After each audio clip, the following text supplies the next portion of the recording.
நமது மிஷனரி இயக்கமானது 195 முழுநேர பணியாளர்களை கொண்டு ஒடிசா மாநிலத்தில் செயல்படுகிறது. நமது மிஷனரி இயக்கமானது இந்த ஆண்டில் ஒடிசா மாநிலத்தில் 6000 புதிய கிராமங்களுக்கு இயேசுவின் சுவிசேஷத்தை அறிவிக்கவும், ஆலயங்கள் இல்லாத இடங்களில் இந்த ஆண்டு 15 புதிய ஆலயங்களை கட்டவும், 30 புதிய முழுநேர மிஷனரிகளை அனுப்பவும் வேண்டும் என்ற தரிசனத்தோடு செயல்படுகிறது. சுவிசேஷ பாரத்தோடு இயங்கும் இந்த ஊழியத்தின் தேவைகள் சந்திக்கப்படவும், கொடுக்கும் பங்காளர்கள் எழும்பவும் ஜெபியுங்கள். முதலாவது தேவனுடைய ராஜ்யத்தையும் அவருடைய நீதியையும் தேடுங்கள், அப்பொழுது இவைகள் எல்லாம் உங்களுக்கு கூட கொடுக்கப்படும். ஒரு நேரமாவது நீங்க கூடி குடும்பமா ஜெபம் பண்ணும்போது ஆண்டவர் நிச்சயமாகவே உங்கள் ஜெபத்தை கேட்பார், உங்கள் குறைவுகளை நிறைவாக்குவார், உங்கள் எதிர்பார்ப்புகளை கர்த்தர் செய்வார். என் தொழில் ஆசீர்வாதம் இல்லையே, தொழில் ஸ்தலத்தில் முழங்கால போட்டு ஜெபம் பண்ணி துவங்குங்க. கர்த்தர் அந்த தொழில் மேல கடந்து வருவார், அந்த வியாபாரத்தை ஆண்டவர் ஆசீர்வதிப்பார். ஆண்டவரும் அருமை இரட்சகருமாகிய இயேசு கிறிஸ்துவின் நாமத்தில் ஒவ்வொருவரையும் நான் அன்போடு கூட வாழ்த்துகிறேன்.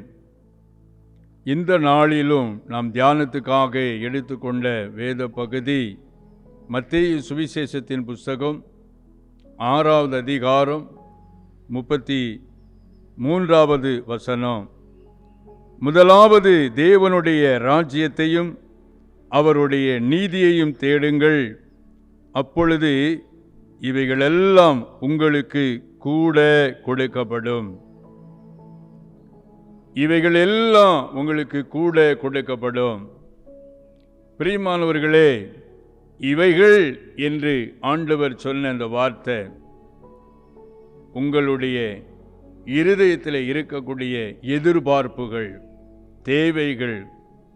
ஆண்டவர் எனக்கு இதை செய்துவிட்டா எவ்வளோ ஒரு மகிழ்ச்சியாக இருக்கும், என் வியாபாரம் ஆசீர்வாதமாக இருந்தால் எவ்வளோ மகிழ்ச்சியாக இருக்கும், என் கணவருக்கு சரீரத்தில் நல்ல சுகம் இருந்தால் குடும்பத்துக்குள்ள எவ்வளோ சந்தோஷமாக இருக்கும், இந்த வழக்கிலிருந்து ஒரு விடுதலை வந்துவிட்டால் எங்களுக்கு எவ்வளோ ஒரு மகிழ்ச்சியாக இருக்கும், பிரிந்து வாழ்ந்து கொண்டிருக்கிற என் பிள்ளை மறுபடியும் கணவனோடு இணைந்து வாழ்ந்தா எவ்வளோ சந்தோஷமாக இருக்கும் என்று பற்பல தேவைகளோடு கூட நீங்கள் பரலோகத்தின் தேவனை நோக்கி கொண்டிருக்கீங்களா? அதுதான் ஆண்டவர் சொல்றாரு, முதலாவது தேவனுடைய ராஜ்யத்தையும் அவருடைய நீதியையும் தேடுங்கள், அப்பொழுது இவைகள் எல்லாம் உங்களுக்கு கூட கொடுக்கப்படும். முதலாவது தேவனுடைய ராஜ்யம். அப்படியானா ஆண்டவர் சொல்றாரு, உன் குடும்பத்திற்குள்ளே நான் வர வேண்டும், என்ன வீட்டில் தலைவரா நீங்க ஏற்றுக்கொள்ளுங்க. என்னை தலைவராக நீங்கள் ஏற்றுக்கொள்ளும் போது நான் உங்கள் குடும்பத்தில் இருந்து நான் உங்களை நடத்துவேன், உங்கள் தேவைகளை நான் சந்திப்பேன், உங்கள் குறைவுகளை நிறைவாக்குவேன், உங்கள் பிள்ளைகளை நான் ஆசீர்வதிப்பேன், உங்கள் கைகளின் பிரயாசத்தை நான் ஆசீர்வதிப்பேன். அப்படி ஆண்டவர் சொல்லுகிறார். ஆண்டவரை தலைவராக நம்முடைய வீட்டுக்குள்ளே அழைக்கணும். சில வீடுகளில் ஒரு சின்ன போர்டு வச்சிருப்பாங்க, இயேசுவே இந்த வீட்டின் தலைவர் அப்படின்னு சொல்லி. அப்போது இயேசு நம்முடைய வீட்டுக்கு தலைவராக இருக்கணும். இயேசு தலைவராக இருக்க வேண்டுமானா முதலாவது இயேசுவை உங்கள் வீட்டுக்குள்ளே அழைக்கணும். சகேயு தன்னுடைய வீட்டுக்குள்ளே இயேசுவை அழைத்தான், வருந்தி அழைத்தான். இயேசு அவனுடைய வீட்டிலே தங்க, அவனுடைய குடும்பத்தில் அவன் வாழ்க்கையில் இருக்கிற தவறுகளை எல்லாம், அவன் உள்ளத்திலே உண்டான குற்ற உணர்வில் இருந்து அவன் வெளியே வந்தான் என்பதை நம்ம பார்க்கிறோம். அப்ப இயேசு சகேயுடைய வீட்டுக்குள்ள வந்தார், சகேயுடைய வீட்டை ஆசீர்வதித்தார். இன்றைக்கு இந்த வீட்டுக்கு ரட்சிப்பு வந்தது என்று சொன்னார். ஒரு குடும்பத்துக்குள்ள ஆண்டவர் அப்படி ஒரு வார்த்தையை சொல்லும்போது எல்லா தடைப்பட்ட நன்மைகளும் அந்த வீட்டுக்குள்ள வருது. அப்ப இயேசு ஒரு வீட்டை ஆசீர்வதிக்கணும். சகேயுடைய உள்ளத்தில் உண்டான ஒரு மனம் திரும்புதல், அப்படிப்பட்ட ஒரு உணர்வு ஒவ்வொருவருடைய வாழ்க்கையில் வேணும். இயேசு நம்முடைய வீட்டுக்குள்ளே வர வேண்டும். அதுக்கு முதல் பிளாட்ஃபார்ம் என்ன? இயேசு வருவதற்கு குடும்ப ஜெபத்தை நம்முடைய வீட்டுக்குள்ளே ஒழுங்கு செய்ய வேண்டும். ஆதியில பாருங்க, தேவனாகிய கர்த்தர் ஏதேனிலே முதல் குடும்பத்தை உண்டாக்கி வைத்தார். அந்த முதல் குடும்பத்தில் ஆதாம் ஏவாள் இருவரும் பகலிலே குளிர்ச்சியான நேரத்தில் அவர்கள் தேவனை சந்தித்தார்கள். 2 நேரம், காலையில் சாயங்காலம் 2 நேரம் ஆதாமுடைய குடும்பத்தில் குடும்ப ஜெபம் இருந்தது. தேவனை சந்திக்கக்கூடிய இடம் அந்த ஏதேன் தோட்டத்தில் தேவனை சந்திப்பதற்கென்று ஒரு இடம் இருந்தது. அந்த இடத்துல அவர்கள் அனுதினமும் காலையும் மாலையும் 2 வேளையிலும் அவர்கள் தேவனை தேடினார்கள். அவர்கள் அந்த இடத்துல கூடி வரும்போதே ஆண்டவரும் 3ஆம் நபராக அந்த வீட்டிலே அவர் இணைந்து கொண்டார். அவர்கள் தோட்டத்திலே உலாவுகிற தேவனுடைய சத்தத்தை கேட்டார்கள். தேவனாகிய கர்த்தர் அவர்களை விசாரித்தார். இதுதான் ஆண்டவர் உண்டாக்கின ஒரு குடும்பம். ஒருவேளை ஆதாமின் காலத்துக்கு பிறகு பாவம் இந்த உலகத்திலே உண்டாகி மனிதன் தேவனை விட்டு தூரமாய் போன போதும் ஆண்டவர் இந்த உலகத்திலே அந்த மனிதனை திரும்பவும் தன்னோடு சேர்த்து கொள்ளும்படியாகவே மனுவுரு கொண்டு இந்த உலகத்திலே வந்தார். இழந்து போனதை திரும்ப தேடவும் ரட்சிக்கவுமே மனுஷகுமாரன் உலகில் வந்தார். அப்படி ஏன் நான் வந்தேன் என்பதை இயேசு சொல்லுகிறார். ஆக எதை இழந்தார்?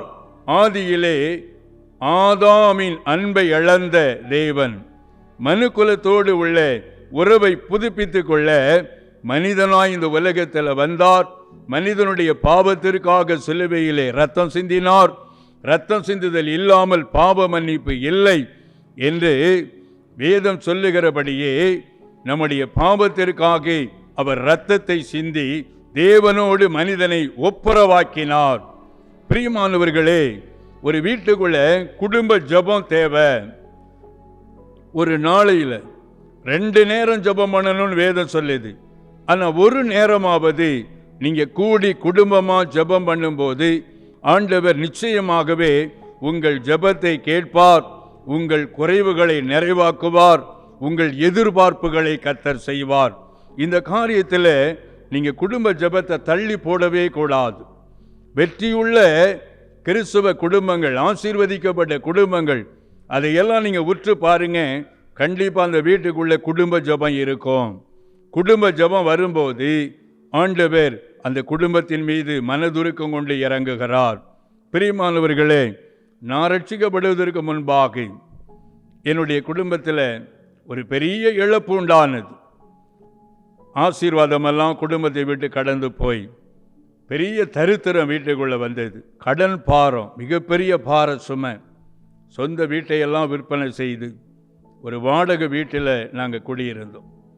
அந்த வாடகை வீட்டில் பார்த்தீங்கன்னா பொருட்களெல்லாம் வச்சுட்டு படுக்க இடமே இருக்காது. படுப்பதற்கு இட வசதியே கிடையாது. அந்த பெட்டுக்கு கீழெல்லாம் கூட போய் படுக்கணும். அவ்வளோ ஒரு சின்ன ஒரு வீடு, அப்படி ஒரு சூழ்நிலை. ஆனால் அந்த நாட்களில் ஒரு சகோதரி எங்களுடைய வீட்டை நோக்கி கடந்து வந்தார்கள். ஐயோ, இவ்வளோ ஆசீர்வாதமாக கண்களுக்கு முன்பாக வாழ்ந்த குடும்பம் இன்றைக்கி இவ்வளோ பெரிய தரித்திரத்துக்குள்ளே போயிட்டாங்களே என்று அவர்கள் உள்ளத்தில் பாரப்பட்டு அவர்கள் எங்கள் வீட்டை நோக்கி வந்தாங்க. இயேசுவை குறித்து சுவிசேஷத்தை சொன்னார்கள். அப்போ முதலாவது என்னுடைய தாயார், என்னுடைய சகோதரிமார்கள் எல்லாரையும் கூட்டி சேர்த்து வைத்து தினந்தோறும் அதிகாலையில் குடும்ப ஜெபம் பண்ண துவங்கினார்கள். அந்த குடும்ப ஜெபம் பண்ண துவங்கின போது தான் தொடர்ந்து அந்த ஜெபம் நடக்க அதிகாலையில் எழுந்து குடும்பமாக ஜெபம் பண்ண கர்த்தர் என்னை ரட்சித்தார். ஒவ்வொருவரையாக ரட்சித்தார். இந்த வீட்டில் அத்தனை பேர், என்னோடு கூட பிறந்த என்னோடு சேர்த்து மொத்தம் 7 பேர் எல்லாரையுமே ஆண்டவர் ரட்சித்தார். முழு குடும்பமாக ரட்சிக்கப்பட்டது. இழந்த ஆசீர்வாதங்களுக்கு சரியா இல்லை, பல மடங்கு அதிகமாக கர்த்தர் எங்கள் குடும்பத்தையே இன்றைக்கு ஆசீர்வதித்திருக்கிறார். அதற்கு மிக முக்கியமான ஒரு அஸ்திவாரம், இயேசு எங்கள் வீட்டுக்குள்ளே வருவதற்கு எங்கள் வீட்டின் வாசல் திறக்கப்பட்டது. வீட்டின் கதவு இயேசுவுக்காக திறக்கப்பட்டது. அப்படியே உங்கள் வீடுகள் இயேசுவுக்காக திறக்கப்படும் போது இயேசு உங்கள் வீட்டுக்குள்ளே வருவார். ஒருவேளை கடன் பாரத்தில் இந்த நிகழ்ச்சியை பார்த்து கொண்டு இருக்கீங்களா? வியாதியின் கொடூரமான வேதனையில் இந்த நிகழ்ச்சியை பார்த்து கொண்டு இருக்கீங்களா? இழப்புகள் மத்தியில் இந்த நிகழ்ச்சியை வேதனையோடு பார்த்து கொண்டிருக்கீங்களா? இயேசு உங்களை ஆசீர்வதிக்க விரும்புகிறார். இயேசு உங்கள் வேதனையை மாற்ற விரும்புகிறார். இயேசு உங்கள் துக்கத்திலிருந்து உங்களை விடுதலையாக்க விரும்புகிறார். நீங்கள் இழந்த எல்லாவற்றையும் 2 மடங்காக திரும்ப கொடுக்க அவர் விரும்புகிறார். அவர் உங்களை ஆசீர்வதிக்க விரும்புகிறார். இயேசுவுக்கு உங்கள் வீட்டு கதவை திறப்பீங்களா? இயேசுவுக்காக உங்கள் வீட்டின் கதவு திறக்கப்படுமா? இயேசு அதை தான் உற்று பார்த்து கொண்டிருக்கிறார். இவ்வளோ வேதனைகளை பட்ட போதும் என்னை தேடவே இல்லையே, இவ்வளோ வேதனைகளை சந்தித்த பிறகும் என்னை மறந்து போய்விட்டார்களே. அப்படித்தான் ஆண்டவர் தேடிக்கொண்டே இருக்கிறார். ஆக உங்கள் வீட்டுக்குள்ள குடும்ப ஜெபத்தை நீங்கள் ஒழுங்கு செய்யணும். பிரியமானவர்களே, எனக்கு அறிமுகமான ஒரு பிஷப், குறிப்பிட்ட ஒரு ஸ்தாபனத்தை சார்ந்தவர், அதிகமாக என்னை ஊழியத்தை நேசிப்பார். அவர் குறிப்பிட்ட ஒரு மாவட்டத்தில் ஊழியத்தை செய்து கொண்டிருந்த போது அங்கு உள்ள திருச்சபையில் கர்த்தருடைய வசனத்தை சொல்லும்படிக்கு எனக்கு அழைப்பு கொடுத்தார். நான் என்னுடைய உடன் ஊழியருமாக நாங்கள் அங்கே கடந்து சென்றோம். முந்தின நாள் இரவே அங்கே நாங்கள் போனோம். இரவில் நாங்கள் அங்கே போகும்போதே 10 மணி இருக்கும். அப்போ எங்களுக்காக அவர் காத்து கொண்டே இருந்தார். கொஞ்ச நேரம் உட்கார்ந்து வடமாநில ஊழியங்களை குறித்து விசாரித்தார். நல்ல வயதான தகப்பனார் அவர். அந்த அருமையான தாயாரும் அப்படித்தான், நல்ல வயது சென்றவர்கள். அவர்கள் விசாரித்து விட்டு, நீங்கள் இப்போ சாப்பிட்டுட்டு ரெஸ்ட் எடுக்கிறீங்களா? நாளை காலையிலே உங்களுக்கு மீட்டிங் இருக்குதே, இல்லை எங்களோடு சேர்ந்து ஜெபம் பண்ணிட்டு சாப்பிட்றீங்களான்னு கேட்டாங்க. நானும் ஐயா நான் உங்களோட சேர்ந்து ஜெபம் பண்ணிட்டு சாப்பிட்றோம் அப்படின்னு சொல்லிவிட்டேன்.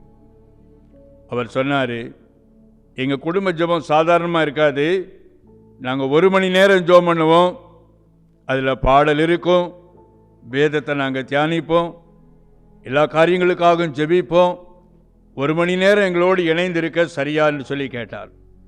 நானும் உங்களோடு இணைந்து ஜெபிக்கிறேன்னு சொல்லிட்டேன். இவ்வளோ ஒரு வயதான தகப்பனார். அவர் உட்கார்ந்து ஜெபம் பண்ணலை, முழங்காலில் நின்றார். அந்த வயதான தாயார் அவர்களும் முழங்காலில் நின்றார்கள். 3 பாடலை அவர்கள் பாடி ஆண்டவரை துதித்தார்கள். அதற்கு பிற்பாடு ஒரு சில பகுதிகள் வேதாமத்தை வாசித்தார்கள். அதற்கு பின்பு அவங்க குடும்பத்துக்காக ஜெபம் பண்ணலை, ஆண்டவர் எங்கள் கையில் கொடுத்த ஊழியங்களுக்காக, திருச்சபைகளுக்காக, தேசத்துக்காக ஜெபித்தாங்க. கடைசி அவங்க பிள்ளைக்காக ஜெபம் பண்ணி அந்த குடும்ப ஜெபத்தை முடித்தாங்க. சரியாக 1 மணி நேரம் அவங்க ஜெபம் பண்ணாங்க. என்னுடைய உள்ளம் அப்படியே தொடப்பட்டது. கர்த்தர் அப்படியே உங்களை, உங்கள் பிள்ளைகளை ஆசீர்வதிக்க விரும்புகிறார். முதல்ல குடும்ப ஜெபத்தை ஒழுங்குபடுத்துங்க. சில வீடுகளில் ஆண்கள் குடும்ப ஜெபத்தில் கலந்து கொள்ள மாட்டாங்க. பெண்களை கட்டாயப்படுத்துவாங்க, நீங்கள் ஜெபம் பண்ணுங்க, நீங்கள் ஜெபம் பண்ணுங்க, நீங்கள் ஆலயத்துக்கு போங்க, நீங்கள் மீட்டிங் போங்க. அப்படி அல்ல. தேவன் ஒரு குடும்பத்துக்கு தலைவராக புருஷரை நியமித்திருக்கிறார். அவர்களுடைய முழங்கால் தரையில் ஊனும் போது, அவங்க ஒரு குடும்பத்துக்காக குடும்பத்தோடு இணைந்து முழங்கால் படியிடும் போது அந்த ஜெபம் இன்னும் உருக்கமாக கேட்கப்படும். ஆகவே குடும்ப தலைவர் குடும்ப ஜெபத்தில் ஒரு நேரமாவது கலந்து கொள்ளணும். உங்கள் வீட்டில் குடும்ப ஜெபத்தை ஒழுங்குபடுத்துங்க. கர்த்தர் உங்கள் குடும்பத்தை ஆசீர்வதிப்பார். ஆம் பிரியமானவர்களே, நம் ஆண்டவரை தேடாததினாலே, ஆண்டவரை விட்டு தூரமாக போனதினாலே நம்முடைய வாழ்க்கையிலே இழப்புகள் வந்தது, நஷ்டங்கள் வந்தது, தோல்விகள் வந்தது. நீங்கள் ஒருவேளை சிந்தித்து கொண்டே இருக்கலாம், நான் யாருக்கு எந்த அநியாயமும் பண்ணலையே, யாருக்கு எந்த தீமையும் நான் செய்யலையே, என்னுடைய வியாபாரத்தில் நான் பொய் சொல்கிறதே கிடையாது, என்னுடைய கம்பெனியில் நான் தவறான காரியத்தை செய்கிறது கிடையாது, துன்மார்க்கமாக நான் வாழலை, பின்ன ஏன் என் வாழ்க்கையில் இந்த நஷ்டங்கள், ஏன் என் பிள்ளைகளுடைய வாழ்க்கை ஆசீர்வாதமாக இல்லை, ஏன் இழப்புகள், ஏன் சரீரத்தில் வியாதி, எதற்காக நாங்கள் ஆலயத்தானே போகிறோம் என்று நீங்கள் ஒருவேளை உங்கள் உள்ளத்தில் சிந்தித்து கொண்டிருக்கீங்களா? உபாமத்தின் புஸ்தகத்திலே 28வது அதிகாரம் அதிலே 47, 48 2 வசனங்களை நான் உங்களுக்காக வாசிக்கிறேன். சகலமும் பரிபூரணமாயிருக்கையில் நீ மன மகிழ்ச்சியோடும் களிப்போடும் உன் தேவனாகிய கர்த்தரை சேவியாமற் போனது நிமித்தம் சகலமும் குறைவுபட்டு பட்டினியோடும் தாகத்தோடும் நிர்வாணத்தோடும் கர்த்தர் உனக்கு விரோதமாய் அனுப்பும் சத்துருக்களை சேவிப்பாய். அவர்கள் உன்னை அழித்து தீரு மட்டும் இருப்பு நுகத்தடியை உன் கழுத்தின் மேல் போடுவார்கள். பிரியமானவர்களே, இந்த வசனம் என்ன சொல்லுது பாருங்க. நான் பாவம் செய்யல, யாருக்கும் அநியாயம் செய்யல, நல்லதுதான். ஆனால் ஆண்டவர் சொல்றாரு, சகலமும் பரிபூரணமாய் இருக்கையில் நீ மனமகிழ்ச்சியோடும் களிப்போடும் உன் தேவனாகிய கர்த்தரை நீ சேவியாமற் போனது நிமித்தம் சகலமும் குறைவுபட்டு நீ பசியோடு நிர்வாணமோடு இருப்பாய். நீ வேதனையோடு இருப்ப. சத்துரு உன்னை அழித்து தீரு மட்டும் உன்னை பின்தொடருவான். அப்போ நம் ஆண்டவரை அனுதினமும் தேடவில்லை என்றால், அனுதினமும் தேவ சமூகத்தை நாடவில்லை என்றால், அனுதினமும் குடும்பமாக ஐக்கியப்பட்டு தேவனை நோக்கி கூப்பிடவில்லை என்றால், அவரை துதித்து மகிமைப்படுத்தவில்லை என்றால், அது ஒரு பெரிய பாவம் என்று வேதம் சொல்லுகிறது. குடும்ப ஜெபம் பண்ணவில்லை என்றால் அது ஒரு பெரிய பாவம். குடும்ப ஜெபம் பண்ணாதவர்களை பார்த்து ஆண்டவர் துக்கப்படுகிறார். சகோதரனே, எனக்கு அருமையான சகோதரியே, ஏன் இந்த இழப்பு வந்தது, ஏன் இந்த நஷ்டம் வந்தது, ஏன் இந்த வியாதி வந்தது என்று அடிக்கடி நீங்க கேள்வி கேட்பீங்களே. ஆண்டவரை சேவியாமற் போனது நிமித்தம், ஆண்டவரை விட்டுவிட்டது நிமித்தம், அனுதினமும் ஆண்டவரை தேட தவறியது நிமித்தம் சகலமும் நம்முடைய வாழ்க்கையிலே குறைவுபட துவங்கிற்று. நீங்க குடும்ப ஜெபத்தை ஒழுங்கு பண்ணி ஆண்டுடைய முகத்தை நோக்கி நீங்க தேடும் போது நிச்சயமாகவே ஆண்டவர் குறைவுகள் எல்லாவற்றையும் நிறைவாக்கக்கூடியவராக இருக்கிறார். இந்த ஊழியத்துடைய ஆரம்ப காலம், ஒரு நாள் ஒரு வயதான தகப்பனார் என்னை பார்க்கும்படிக்கு வந்தார். நல்ல ஒரு ஆவிக்குரிய ஒரு தகப்பனார், எப்பொழுதும் ஜெப சிந்தை உள்ளவர், நல்ல ஒரு ஆசீர்வாதமான நிலையில கூட அவர் இருந்தார். அவர் அவருடைய வாழ்க்கையினுடைய அனுபவங்களை என்னோடு பகிர்ந்து கொண்டார். அவர் ஒரு பெரிய கிராமத்தில் தென்பகுதியில் பிறந்தவர். அவருடைய குடும்ப வாழ்க்கையை பார்க்கும்போது ஆண் பிள்ளை கிடையாது, 3 பெண் பிள்ளைகள். 3 பிள்ளைகளும் திருமணத்துக்கு ஆயத்தமாக இருக்கிறாங்க. ஆனால் அப்படிப்பட்ட ஒரு சூழ்நிலை, வீட்டில் எந்த விதமான ஆசீர்வாதமும் கிடையாது. ஆனால் அந்த குடும்பத்தில் குடும்ப ஜெபம் தடைபடாமல் நடக்குது. ஒரு நாள் அவருக்கு அறிமுகமான சிலர் தென்பகுதியிலிருந்து இலங்கையில் போய் வியாபாரம் செய்வதற்காக ஒரு சிலர் புறப்பட்டார்கள். இவரும் அவர்களோடு கூட இலங்கையில் போய் வியாபாரம் செய்து அப்படியாவது நம்முடைய பிள்ளைகளுடைய திருமணத்தை நடத்தணும் என்று தீர்மானித்தார். குடும்ப ஜெபத்தில் தான் அதை சொல்லி ஜெபிக்கிறாங்க. குடும்ப ஜெபத்தில் சொல்லி ஜெபிச்சுட்டு வியாபாரம் செய்ய பணம் வேணும். அப்போது அவங்க கிராமத்தில் அவங்களுக்குன்னு இருந்த சின்ன நிலம், அந்த நிலத்தை ஒரு சில ஆயிரங்களுக்கு அந்த நாட்களில் அவர் விற்பனை செய்தார். அவருடைய உறவினர்கள் எல்லாமே அவரை பார்த்து பரியாசம் பண்ணாங்களாம். மதிகேடனே, புத்தீனனே, இந்த நேரத்திலேயா அந்த நிலத்தையெல்லாம் விற்பனி, பிள்ளையெல்லாம் கல்யாணத்துக்கு ரெடியாக இருக்காங்களே என்று சொல்லி அவரை பரியாசம் பண்ணாங்களாம். ஆனால் ஆண்டவர் மேலே நம்பிக்கையோடு கூட அவர் அந்த பணங்களை எல்லாம் எடுத்துக்கொண்டு இலங்கைக்கு போனார். அவருக்கு தெரிந்தது துணி வியாபாரம். கொஞ்சம் துணியெல்லாம் வாங்கினார். பிளாட்பாரத்தில் விரிப்பை விரித்து துணிகளெல்லாம் அடுக்கி வைத்து எல்லா ஜனங்களும் போய் கொண்டிருக்கிற வந்து கொண்டிருக்கிற நெருக்கடியான இடம், அதில் நேர் முழங்கால நின்று அவர் ஜெபம் பண்ணினார். ஆண்டவரே, என் குடும்பத்தை நீர் கண்ணோக்கி பாரும், இந்த சின்ன தொழிலுக்கு நீர் எஜமானாயிரும், நான் ஒரு வேலைக்காரனாக இருக்கிறேன், நீர் இந்த தொழில் ஆசீர்வதிக்கணும் என்று சொல்லி உருக்கமாய் அவர் அந்த ரோட்டில் பிளாட்ஃபார்மில் முழங்கால் நின்று எல்லோரும் பார்க்க விதமாக ஜெபம் பண்ணினார். ஜெபம் பண்ணி வியாபாரத்தை தொடங்கினார். வேக வேகமாக எல்லாம் விற்பனை ஆயிடுச்சு. தினம் துணிகளை கொண்டு வந்து வைப்பது, விற்பனை செய்வது, அப்படி அவருடைய வாழ்க்கை போய்கொண்டே இருக்குது.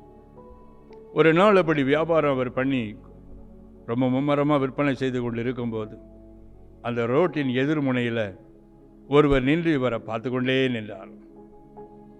உற்று பார்த்து கொண்டே இருக்கிறார். அப்படியே மெல்ல மெல்ல நடந்து வந்தார். அவரை பார்த்து அவருடைய பெயரை சொல்லி, நீ இன்னார் தானே என்று சொன்னபோது இந்த துணி வியாபாரம் செய்கிற கர்த்தருடைய மனிதருக்கு ஒன்றுமே புரியல. ஆமாம், அவருடைய பெயரை சொல்கிறார். அவரும் தன்னுடைய பெயரை சொல்லி கடைசியாக அவர்கள் சிறு வயதிலே 8வது வகுப்பு வரைக்கும் ஒன்றாக படித்த சக மாணவர் அந்த ரோட்டிலே ஒருவரோடு ஒருவர் கட்டி பிடித்து கொண்டாங்க. ஏன்னா ஸ்கூலில் கூட அவங்க 2 பேரும் நண்பர்கள், பக்கத்தில் தான் அவங்க உட்கார்ந்துருப்பாங்களாம். உடனே இவரை பார்த்து சொல்லியிருக்கிறார், நீ இருக்க வேண்டிய இடம் இது இல்லை, நீ வா என்று எல்லாத்தையும் அள்ளி எடுத்துக்கொண்டு அவருடைய காரில் அழைத்து கொண்டு போயிருக்கிறார். அவர் சொந்தமாக ஒரு வாடகை பில்டிங்கில் தொழில் செய்யும்படிக்கு அதற்கான அட்வான்ஸ் எல்லாம் கொடுத்து ஒழுங்கு பண்ணி அந்த இடத்துல அந்த தொழிலை அவரை துவங்கும்படிக்கு செய்தார். என்ன ஆச்சரியம் பாருங்கள். இப்போ வீதியில் இருந்து ஒரு கடைக்கு வந்துட்டார். இப்போ ஒரு துணி கடை வந்துட்டு, ஒரு சின்ன துணி கடை. அந்த கடைக்கு முன்னால் முழங்கால் போட்டு அதே போல் அழுதார், ஜெபம் பண்ணினார். இந்த தொழிலுக்கு நீர் தலைவர், என் குடும்பத்துக்கு நீர் தலைவர். அப்படி சொல்லி முழங்கால நின்று ஜெபம் பண்ணி அந்த வியாபாரத்தை துவங்கினார். ஆச்சரியம், வியாபாரம் ஆசீர்வாதமாக இருந்தது. அவர் இருந்த அந்த கடை ஒரு நாள் அவருக்கு சொந்தமாக மாறிட்டு, வலதுபுறம் இடதுபுறம் பின்புறம் எல்லாவற்றையும் கர்த்தர் அவருக்கு சொந்தமாய் கொடுத்தார். ஒரு பெரிய வியாபாரத்தை செய்யும்படிக்கு கர்த்தர் அவர் ஆசீர்வதித்தார். அவர் எப்படி ஒரு நம்பிக்கையோடு கூட கர்த்தரை சார்ந்து கடந்து போனாரோ அப்படியே திரும்ப வந்து ஒவ்வொரு பிள்ளைகளுக்கா ஆசீர்வாதமாக திருமணம் செய்து வைத்தார். அந்த கிராமமே ஆச்சரியப்படுகிற விதமாக அவருடைய வீட்டிலே 3 பிள்ளைகளுடைய திருமணமும் நடந்தது. கர்த்தர் அவர் ஆசீர்வதித்தார். என் தொழில் ஆசீர்வாதம் இல்லையே, தொழில் ஸ்தலத்தில் முழங்கால போடுங்க, தொழில் ஸ்தலத்தில் முழங்கால போட்டு ஜெபம் பண்ணி துவங்குங்க, ஜெபம் பண்ணி முடிங்க. கர்த்தர் அந்த தொழில் மேலே கடந்து வருவார். அந்த வியாபாரத்தை ஆண்டவர் ஆசீர்வதிப்பார். உன் கைகளின் பிரயாசத்தை நான் ஆசீர்வதிப்பேன், உனக்கு பாக்கியமும் நன்மையும் உண்டாகும். ஆம் பிரியமானவர்களே, ஆண்டவருடைய எதிர்பார்ப்பு என்ன? உன் தொழிலுக்கு என்ன தலைவனா வைப்பியா? உன் குடும்பத்துக்கு என்ன தலைவரா வைப்பியா? நான் உன் வீட்டுக்குள்ள வரும்போது உன் குறைவுகளை நான் நிறைவாக்குவேன். முதலாவது தேவனுடைய ராஜ்யத்தையும் அவருடைய நீதியை தேடுங்க, அப்பொழுது இவைகள் எல்லாம் கூட உங்களுக்கு கொடுக்கப்படும். நீதியை தேடுங்கள். தேவனோடு கூட நாம் நல்மனம் பொருந்தணும்.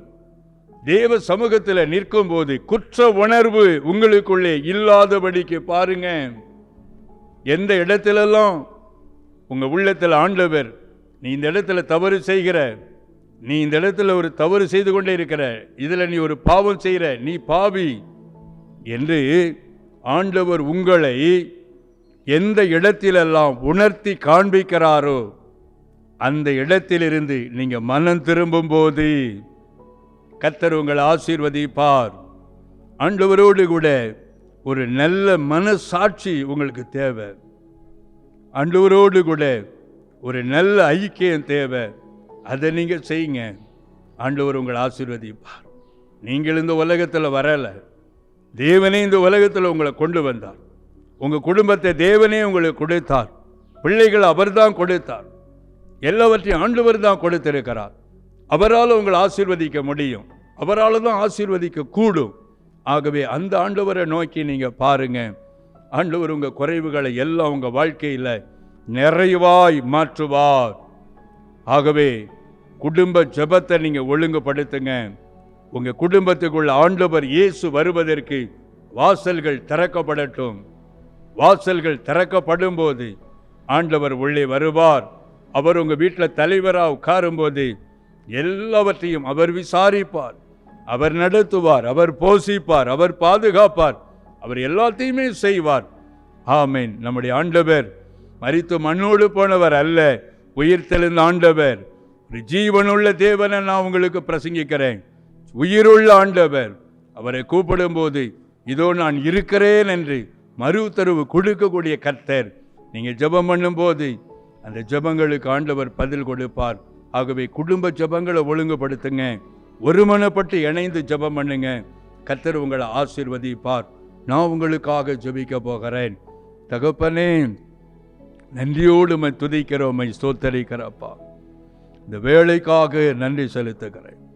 இந்த வார்த்தைகளை கேட்டு என்னோடு இணைந்து ஜெபிக்கும்படிக்கு கண்கள் மூடிய நிலையில் உம்மை நோக்கி பார்க்கிற ஒவ்வொரு வீடுகளுக்குள்ளும் உம்முடைய இரத்தத்தின் வல்லமை இறங்குவதாக.